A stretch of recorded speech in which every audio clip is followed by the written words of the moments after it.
Hi friends, welcome back. तो Maharashtra election में मुसलमानों ने बीजेपी को जिताया।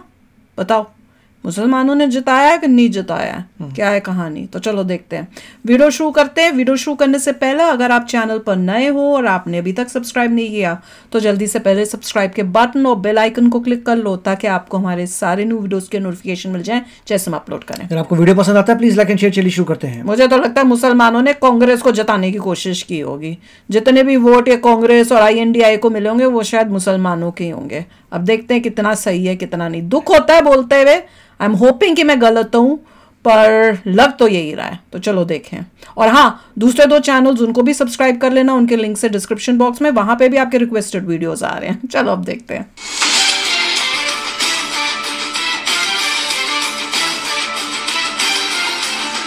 लिखना कमेंट सेक्शन में बिना देखे कि आपको क्या लगता है, पहले जिताया कि नहीं जिताया मोदी जी को, बीजेपी को। नमस्कार, बहुत स्वागत आप सभी का। मैं हूं सुशांत सिन्हा। महाराष्ट्र में बीजेपी की मैसिव जीत को लेकर अभी भी ऑपोजिशन जो है वो सदमे में। यूपी में योगी आदित्यनाथ ने धुआं कर दिया, इसको लेकर अखिलेश यादव सदमे में। लेकिन एक चर्चा बहुत ज्यादा हो रही है कि मुसलमानों ने बीजेपी को वोट कर दिया। जी तो कहते मुसलमान ने वोट कर दिया, महाराष्ट्र में मुसलमान ने वोट कर दिया। कैसे? आज इसकी सच्चाई क्या है, दिल कैसे बदल गया, क्या कहते हैं, मैं आपको बताऊंगा। क्योंकि भाई देखिए, जो नतीजा है वो तो दिमाग कैसे चलने लग गया कि भाई महाराष्ट्र में ऐसा कैसे हो गया। पहली बार 60 साल में महाराष्ट्र में कोई ऑपोजिशन का नेता नहीं होगा, लीडर ऑफ ऑपोजिशन नहीं होगा। वाह, देखा हो गई है महाराष्ट्र विधानसभा। वाह। और बीजेपी का स्ट्राइक रेट है 88% बॉस। 149 सीट पे लड़े, 132 जीती है बीजेपी। तो इन लोगों को हजम तो नहीं हो रहा, इसलिए तरह तरह की बात। लेकिन मैं देख रहा हूँ कि कई लोग जो है एक माहौल ये बना रहे हैं कि मुसलमानों ने वोट दे दिया इसलिए बीजेपी जीती। हिंदू एकजुट हो गया, वो नहीं। हिंदू क्या घरों से बाहर निकला, इस बात को क्या दबाने का प्रयास वही होगा। फैक्ट्स क्या कहते हैं मैं आज आपको बताऊंगा। पहले जरा आपको बता देता हूं कि ये चर्चा इसलिए भी आई कि उत्तर प्रदेश में भी बीजेपी 7 सीट जीत गई, सपा 2। और कहा जा रहा है कि कुंदरकी की जो सीट है जहां पर 60-65% मुसलमान वोटर है, वहां बीजेपी के कैंडिडेट को मैसिव जीत मिली है। इस बाईपोल में सबसे बड़ी जीत। तो ये नैरेटिव इसीलिए बनना शुरू हुआ कि भाई बीजेपी को मुसलमानों ने वोट दे दिया इसलिए बीजेपी जीतने लगी।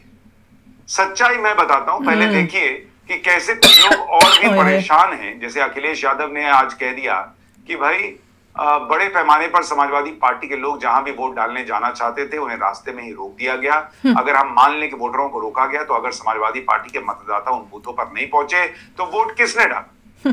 अब ये बड़ा सवाल है कि भाई जो तुम्हारे टाइम में लोग डालते थे, आपका ही वोटर जो है वो मतलब ये फलाना आपका ही वोटर आपको जाके वोट देगा, वहां किसी और को नहीं देगा। और लोग निकले होंगे जो पिछले बार नहीं निकले होंगे। एक बार अखिलेश यादव को सुनिए, फिर आगे की बात बताते हैं। समाजवादी पार्टी का एजेंट बूथ पर न रहे, इसे जानबूझ करके प्रशासन ने और खासकर पुलिस ने, वो भी निर्देश पर, सभी बूथ एजेंटों को लगभग निकाल दिया गया। और बड़े पैमाने पर जहां समाजवादी पार्टी के समर्थक थे, समाजवादी पार्टी के लोग वोट डालने जाना चाहते थे, जाते उन्हें रोक दिया गया। अगर मान लीजिए रोक दिया गया वोटर को, तो वोट किसने डाले? भूत ने। अगर उन बूथों पर किसने रोका नहीं, ऐसे बोला पता है मैं, पहुंचा है, हमारे प्रत्याशी के समर्थन नहीं पहुंचे, अगर वोट किसने डाला है? ये बड़ा गंभीर विषय है। और इसके कौन सुनता है ऐसे लोगों को? 2 तरह की पर्ची होना, लाल मार्क है और एक सामान्य रूप से ये जो पर्ची दी जाती है, ये लाल पर्ची, लाइन वाली पर्ची। उस दिन भी हम लोगों ने कहा था, जिस दिन वोट पड़ रहे थे उस दिन भी इस बात को कहा था कि इस तरह की व्यवस्था कोई प्रशासन ने बनाई है और जिसके कारण इस तरह का भेदभाव किया है। यहाँ वो साथी बैठे हैं जिनका वोट था लेकिन वोट डालने नहीं पहुंचे। अभी जब विधायक अपने तमाम तो क्या करें, साथियों के साथ यहाँ आ रहे थे, पुलिस को जानकारी मिल गई, कई गाड़ियां इनकी बंद कर देंगी सुबह। क्या गाड़ियां बंद कर गई? मतलब अखिलेश यादव ये कह रहे हैं कि प्रशासन ने वोट नहीं डालने दिया। तो फिर उनसे पूछा जाएगा कि समाजवादी पार्टी जो 2 सीट जीती वो कैसे जीती? वही तो। फिर अगर ऐसा ही था कि नतीजे अपने हिसाब से सेट करने थे तो करहल भी जीत जाती बीजेपी। वहां आपके नैरेटिव को हवा कर देती कि भाई वहां पर अपने गढ़ में अखिलेश यादव हार गए। करहल कैसे जीत गया? दूसरी बात, अखिलेश यादव कहते हैं कि भाई बीजेपी जो है वो ईवीएम में खेला करती है, हटना मत, नजर रखना, ईवीएम जहां स्टोर किए गए उन पर नजर रखना वोटिंग के बाद। तो अगर कोई ईवीएम में खेला कर सकता है तो अखिलेश यादव ये कैसे कह रहे हैं कि भाई वहां लोगों को रोका गया, अंदर जो है वो कुछ गड़बड़ी हुई? उन्होंने फॉरेंसिक जांच तक की मांग कर दी। भाई जो ईवीएम सेट कर सकता है फिर वहां क्यों खेला करेगा? वहां खेला कर रहा है तो फिर ईवीएम सेट नहीं हो सकता, ये मान लीजिए। वही तो, इतनी तरह तरह की बातें ये लोग कर रहे हैं। और अगर ये कह रहे हैं कि ईवीएम या प्रशासन वगैरह वगैरह की वजह से ये लोग हार गए हैं, तो फिर इसका मतलब मुसलमान ने बीजेपी को जिता दिया, ये तो नहीं हो सकता। लेकिन सच्चाई क्या है मैं आपको बताऊंगा। एक और नेता है मायावती, उन्होंने भी पर सवाल खड़े कर दिए और उन्होंने कहा कि भाई मैं ईवीएम में गड़बड़ी हो रही है, ईवीएम में गड़बड़ी हो रही है तो बाइक क्यों नहीं लड़ेगा, उपचुनाव क्यों नहीं लड़ेगा? फिर कोई चुनाव मत लड़िए, उपचुनाव में खेला हो जा रहा है, मेन चुनाव में नहीं हो पा रहा। आफ्टर क्रशिंग और अगर बीजेपी उपचुनाव तो पूरी खत्म हो गई है, ईवीएम में खेला ही कर रही है, तो इसी कल ही नतीजे आए हैं बंगाल के, जहां 6 की 6 सीटें जो है वो ममता बनर्जी की पार्टी उधर ईवीएम नहीं किया हमने, क्यों नहीं खेला किया? अभी तो आरजी कर मेडिकल वाला कॉलेज वहां ज्यादा जरूरत है, वहां अगर लोगों ने खेला किया है, अगर होता है तो मैं कह रहा हूं, तो फिर वहां पर अगर बीजेपी जीत भी जाती तो लोग कहते हैं अरे ममता बनर्जी के खिलाफ नाराजगी इसलिए जीत गए हमने। वहां क्यों 6 टीएमसी जीत गए? कर्नाटक में क्यों कांग्रेस जीत गई? लोगों को पंजाब में क्यों आम आदमी पार्टी जीत गई? वहां खेला करने का झारखंड में क्यों जीत गई? सिर्फ महाराष्ट्र में हुआ। तो ये बातें जो है ना, ये अपने आप में तर्क विहीन नजर आती। वो तो है। लेकिन मुसलमान ने बीजेपी को वोट दे दिया, इसलिए बीजेपी जीती, या हिंदू जागा एकजुट होकर हिंदू जागा है इसलिए जीती? अब इसका सच आपको बताता हूं। देखिए सबसे पहले तो ये देखिए महाराष्ट्र की बात करता हूं, जहां पर जो वोटिंग हुई थी, ऐसी 22 कंस्टिट्यूएंसी जहां पर 25% से ज्यादा मुसलमान है, वहां पर अगर आप देखेंगे तो 2024 में वोटिंग प्रतिशत बढ़ गया। यानी जैसे मालेगांव सेक्टर, यहां पर तो 78% से ज्यादा मुस्लिम वोट है, वहां करीब 2% से ज्यादा का वोट का जंप आया 2019 के मुकाबले। अगर आप मानखुर्द को देखिएगा वहां पे 5% का जंप है।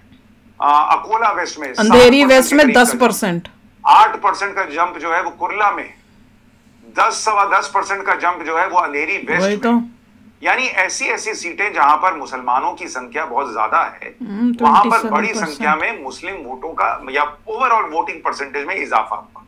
अब ये कहता क्या है, जरा मैं आपको पहले फैक्ट्स के साथ बताता हूं। जैसे अगर आप देखेंगे मालेगांव सेंट्रल, यहां 78% से ज्यादा मुस्लिम वोटर है।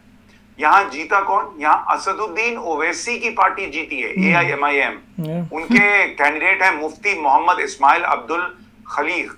ये मात्र 162 वोट के अंतर से जीते हैं, 162। अब चूंकि AIMIM का कैंडिडेट जीत गया तो 162 वोट का अंतर है, तो हंगामा नहीं मचा। ये बीजेपी वाला जीत जाता तब हंगामा, शोर मचाता, कुछ गड़बड़ कर दी रे। आसिफ शेख रशीद जो है वो Indian secular largest assembly of Maharashtra, एक लोकल आउटफिट है, वो 2nd नंबर पर रहे। समाजवादी पार्टी 3रे नंबर पर रही, कांग्रेस 4थे नंबर पर रही, और सारे मुसलमान कैंडिडेट थे। यहां बीजेपी लड़ी ही नहीं थी। तो अगर मुसलमान वोट दे रहा होता तो बीजेपी लड़ जाती। यहां तो स्थिति ये है। इसके अलावा अगर आप देखेंगे 11 ऐसी कॉन्स्टिट्यूएंसी जहां 35% से ज्यादा मुस्लिम वोट है, वहां 6 महाविकास अघाड़ी ने जीती, 1 AIMIM ने जीती, और 4 जो है वो महायुति ने जीती। बीजेपी ने नहीं जीती। बीजेपी के खाते में मेरे ख्याल से सिर्फ 1 सीट आई। तो अगर बीजेपी को बम्पर वोट मुसलमानों का मिल रहा होता तो 11 कंस्टिट्यूएंसी में 10 जीतते, 8 जीतते, 4 जीत रहे हैं। महाविकास अघाड़ी जो है वो 6 जीत रही है। कहां से हैदराबाद में नैरेटिव सेट करने का जैसे पॉपुलेशन बढ़ती जा रही है इनकी, यही हो रहा है। अभी देखिए, जैसे अगर आप देखेंगे मानखुर्द शिवाजी नगर, यहां पर अबू आसिम आजमी जीते हैं समाजवादी पार्टी के। यहां मुस्लिम वोटर कितना है? 53%। भिवंडी ईस्ट में मुस्लिम वोटरों की संख्या है 51%। वहां समाजवादी पार्टी के रईस कासम शेख जीत गए और उन्होंने शिवसेना के कैंडिडेट को हरा दिया। मुंबा देवी में अच्छा खासा मुस्लिम वोटर है, 50% से ज्यादा। वहां कांग्रेस के अमीन पटेल की जीत हुई और शिवसेना की शाइना एनसी जो है वो मोस्टली मुस्लिम्स हैं। मोटे तौर पर जो बीजेपी को नहीं दे रहे, पैटर्न समझ में आता है कि जिन तो पक्के हैं अपने मुस्लिम वोट 50% से भी ज्यादा रहा है, करेक्ट, जहां पर वोटर रहा है, वहां पर बीजेपी नहीं जीती है। करेक्ट। बीजेपी की एक भी सीट ऐसी नहीं है जो वो उन मुस्लिम इलाकों में जीती हो जहां वोटर 50% से ज्यादा मुसलमान है। वही तो, अगर मुसलमान वोट दे रहा होता और बीजेपी 50% से ज्यादा मुस्लिम आबादी वाली जगह पे जीत रही होती तो मैं मानता। बीजेपी को भी ये समझ आना चाहिए, ये सबका विकास करने का कोई फायदा नहीं हुआ। वहां पर 47-48% मुस्लिम वोटर है, 50% के ऊपर वहां पर भी नहीं है। लेकिन 38 ऐसी सीटें जहां 20% से ज्यादा मुस्लिम पॉपुलेशन है, उनमें से 14 बीजेपी ने जीती, 5 कांग्रेस ने जीती, शिंदे वाली शिवसेना ने 6 जीती, शिवसेना उद्धव ठाकरे ने 6 जीती, अजीत पवार 2, समाजवादी पार्टी 2, एनसीपी शरद पवार वाली 2 और एआईएमआईएम के खाते में 1 आई। अब कोई कहेगा कि भाई 38 ऐसी सीटें जहां 20% से ज्यादा मुस्लिम आबादी है, वहां तो बीजेपी 14 जीत गई। 20% ही तो है, मिला दीजिए तो वो 22 सीट जीत रहा है। मेजॉरिटी होती तो क्या होता, वो बता दिया, मेजॉरिटी तो नहीं थोड़ा बहुत मुसलमान ने तो वोट किया होगा। मैं ये नहीं कह रहा हूं कि मुसलमान थोड़ा बहुत नहीं करता, 7-8% तो पड़ ही जाता है बीजेपी को लोकसभा में। तो लेकिन मुसलमान के बाद बराबर हैं, समझदार। ये कहानी नहीं है, कहानी ये है कि इस बार हिंदू वोट कंसोलिडेट हुआ है। ये जो कहानी है कि भाई मुसलमान ने बीजेपी को जिता दिया, वो मैं तब मानता जब बीजेपी 50-60% मुसलमान वोटर वाली जगह पे जीत रही थी। बीजेपी उन जगहों पे जीती जहां पर मुस्लिम वोट अगर बड़ी संख्या में है तो वहां हिंदू वोटर भी बड़ी संख्या में बाहर आया और उसने एक मुश्त बीजेपी के लिए वोट किया। इसलिए मैंने कहा कि शिवाजी की धरती, छत्रपति शिवाजी महाराज की धरती पर हिंदू वोटर जागा है। पिछली बार ये नहीं हुआ था लोकसभा चुनाव के बाद, इसलिए बीजेपी को महाराष्ट्र में नुकसान हुआ। इस बार ऐसा हो पाया, हिंदू वोटर बाहर आया, उसको एक है तो सेफ है का नारा समझ में आया, इसलिए बीजेपी उन जगहों पर भी जीती जहां मुस्लिम आबादी ज्यादा है। मैंने तो शुरू में ही बोल दिया था कि मैं क्या मानती हूँ, और वही इन्होंने बोला है कि जो हिंदूज हैं वो एक हुए हैं और वो जागे हैं और उन्होंने अब वोट दिया है। पिछली बारी मोदी जी के टाइम में ये लोग वोट करने गए ही नहीं, जबकि मुसलमान जो थे उन्होंने कहा खाना नहीं खाएंगे, पहले सुबह का ब्रेकफास्ट नहीं करेंगे, पहले पूरे के पूरे परिवार वाले जाके वोट करेंगे ताकि बीजेपी मोदी जी आ ना पाए। उनका ये एम था। पर एनीवे, इससे दिखता है कि अगर एक हो तो क्या क्या कमाल हम कर सकते हैं अपने देश के लिए। और मुस्लिम्स जो है, दुख की बात है कि वो मेजॉरिटी ऑफ देम जो हैं उनमें ये समझ नहीं है, वो रिलीजन बेस्ड हैं, और जहाँ जहाँ पे उनकी मेजॉरिटी है या वो ज़्यादा हैं वहाँ पे तो आप देख रहे हो कि बीजेपी लड़ती भी नहीं। उनको पता है कि यहाँ पे लड़ना बेकार है, क्योंकि ये कभी देंगे ही नहीं वोट। ये उस टाइप के है ही नहीं कि देश की तरक्की का सोचने वाले हैं ही नहीं। ये सिर्फ रिलीजन करने वाले लोग हैं। पर अच्छा मैसेज है, ये अच्छा है कि भैया महाराष्ट्र वाले तो जागे हैं, यूनाइट हुए हैं सारे हिंदूज। पर ये है कि कितनी देर तक जाके रहते हैं। देखिए, मैं तो हमेशा ही कहता हूँ कि अभी के लिए आपको ट्रेंड नज़र आ रहा है कि रिलीजन बेस्ड वोटिंग हो रही है। 2060 में आप क्या करेंगे? वही तो है, आपके बच्चे क्या करेंगे 2050 2060 में? घबराहट होती है सोचते रहे। अनलेस आपका एजुकेशन सिस्टम इतना अच्छा हो जाए कि लोग मेरिट के हिसाब से, मतलब जो मेरिट का हिंदी वर्ड क्या होता है कि अपनी एबिलिटी, अपनी काबिलियत, अपनी काबिलियत के हिसाब से, काबिलियत अगर मेरिट के बेस में, मतलब लियाकत या जो है, मतलब वो तो उर्दू वर्ड है, मगर जो काबिलियत है इंसान की कि आप बंदे को देखो उसमें कितनी एबिलिटी है, कितना अच्छा काम कर सकता है, उसकी क्वालिटी देखो बंदे की, फिर आप बोलो हम इसको देंगे।